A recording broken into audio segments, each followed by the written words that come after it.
California Democrat Maxine Waters, the first woman and first African American to chair the House Financial Services Committee, is planning to use her new power to push for more women and minorities in the top ranks of corporate America. Some firms are panicking at the prospect of new public scrutiny, according to lobbyists, who say that while companies won't openly fight Democrats' moves to promote diversity, many are uneasy about the prospect of government getting directly involved in their hiring decisions. Lawmakers say they're hoping to make them uncomfortable. They have a right to be nervous, said Rep. Emanuel Cleaver, DMO, a member of the Financial Services panel. They should feel the fire is getting started and will burn, at least for 2 years, and hopefully beyond. Lobbyists privately admit that some firms have been slow to improve and that nudging from Congress may be what's needed to force them to act. Corporations and industry groups have already sought to make inroads with lawmakers who will highlight the issue on Capitol Hill, according to lawmakers and lobbyists. Some, including Amazon and the Bank Policy Institute, have even recently hired staff from the Congressional Black Caucus to build relationships as Democrats take over. One financial industry source who previously worked for a Democratic member said, very few have been ahead of the game when it comes to improving diversity. Now companies are focused like a laser on identifying top African American talent with Congressional Black Caucus relationships to help them understand and mitigate the striking lack of diversity within their corporations, the person said. Waters has proposed creating a subcommittee focused on diversity and inclusion. Senior members of her committee are preparing to introduce bills to force companies to disclose the gender and racial makeup of their boards. That's just one example of how Democrats taking charge of the House are expected to bring new pressure on companies from Wall Street to Silicon Valley to diversify their leadership. Sometimes it's the right time, said Rep. Joyce Beatty, D. Ohio, who wants to chair the proposed Financial Services Diversity Subcommittee. When you look at this Congress that we have, it is without a doubt the most diverse in history. Cleaver said he's already being lobbied on the topic. I was with some lobbyists last night telling me how their company is nervous about diversity, he said in December. My comment to them was, hey, look, were you nervous a year ago, or 2 years ago, or are you nervous only because we're going to call you out? Cleaver said Wells Fargo was among the firms trying to connect with him on the issue. The bank declined to comment. The Congressional Black Caucus has started an initiative to increase diversity in the tech industry as well, and Waters has been part of it. She and Black Caucus members have traveled to Silicon Valley to meet with tech executives, including the CEOs of Airbnb and Twitter. A 2017 Government Accountability Office report commissioned by Waters, Senator Sherrod Brown, D. Ohio, and Rep. Al Green, D. Texas, found that overall representation of minorities in management positions of the financial services industry increased to 21% in 2015 from 17% in 2007, but that it decreased for African Americans and was generally unchanged for women. Another study by Deloitte and the Alliance for Board Diversity found that in 2016 white men held 69% of the board seats at Fortune 500 companies.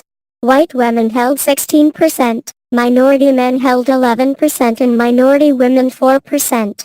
While there have been some gains, they have been negligible at best and certainly not representative of the broad demographic changes we have seen in the United States in the same period of time, the authors of the report said.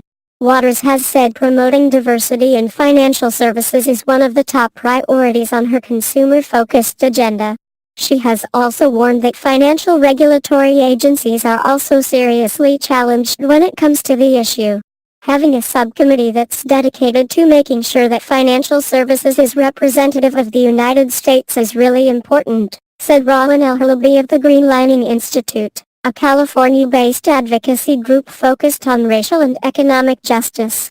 Thus far we've seen the industry is really missing the mark on serving communities of color, and we think that's partly because of the misrepresentation at the top. Senior Democrats on the Financial Services Committee are preparing to introduce bills designed to push corporate America to act. Some of the proposals have already sparked opposition from conservative activists. Rep. Carolyn Maloney, a New York Democrat who will likely chair an influential subcommittee overseeing markets in the Securities and Exchange Commission, plans to reintroduce legislation that would require public companies to disclose the gender composition of their boards. The measure would also require the SEC to set up an advisory group on gender diversity. Companies perform better when they have more diverse boards that include women, Maloney said in a statement to Politico. Rep. Gregory Meeks, another New York Democrat who will also likely chair a subcommittee with oversight of banks and their regulators, has legislation that would require public companies to disclose to investors the gender, race and ethnicity of their board members.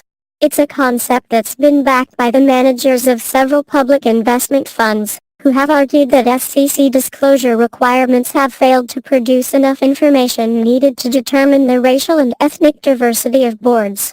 Meeks said he has started talking to companies, and financial trade associations have begun reaching out to him. Some companies acknowledge it's good for business, Meeks said. I'm not asking them to do anything that's bad for business. This will help attract more folks to their institutions. To be sure, some companies, such as Bank of America, Citigroup and Wells Fargo, are ready to tout the progress they've made.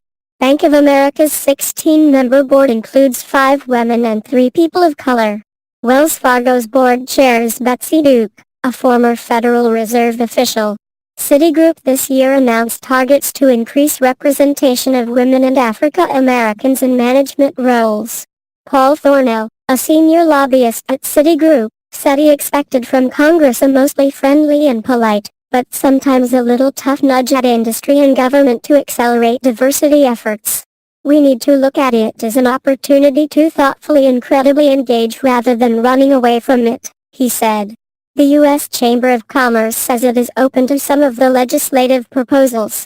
The chamber has already endorsed Maloney's gender diversity bill, which the Conservative Americans for Tax Reform described as nothing more than an attempt to open the door for government involvement in the social responsibility of private enterprise. The chamber is weighing Meeks' proposal, as well, even as it pushes to fend off corporate disclosure requirements in other areas. Sometimes change can be a little uncomfortable, said Tom Quadman, the executive vice president of the Chamber's Center for Capital Markets Competitiveness. But when we come out on the other side of this, the business community's going to be stronger for it.